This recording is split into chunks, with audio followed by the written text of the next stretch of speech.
मोखाड्यामध्ये भाजपची हवा। नमस्कार, मी रेणुका नाडकर आणि आपण पाहताय समर्थन लाईव्ह। मोखाडा तालुक्यात भाजपने प्रचारात आघाडी घेतलेली आहे। भाजपचे उमेदवार हेमंत सावरा यांच्याच नावाची सर्वात अधिक चर्चा आहे। मोखाड्यातील काही नागरिकांच्या प्रतिक्रिया आपण ऐकू।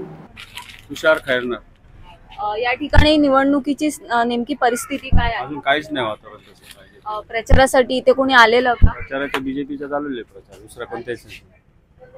तुम्ही यावेळी कोणत्या मुद्द्यावरून मतदान करा? मुद्दा तसा काहीच नाही, बेरोजगारी आहे, महागाई आहे। माझं नाव विजय देवराम राक्षे, मी राहणार खोडाळा।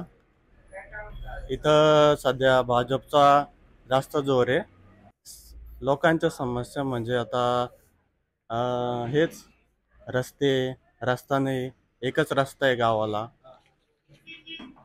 अजून पाण्याची व्यवस्था नाही, वेळेवर पाणी नाही, हेच, बाकी काही नाही। या ठिकाणी प्रचारासाठी कोणी आलेलं का? प्रचारासाठी नाही अजून कोणी आलं। तुम्ही यावेळी कोणत्या मुद्द्यावरून मतदान करणार आहात?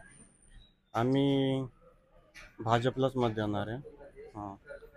माझं नाव मदन त्र्यंबक खाडे। हवा कोणाची काय वाटतं? इकडं म्हणजे आमच्या मोखाडा पालघर, आपला मोखाडा तालुका जो आहे ना, हेमंत सावरा।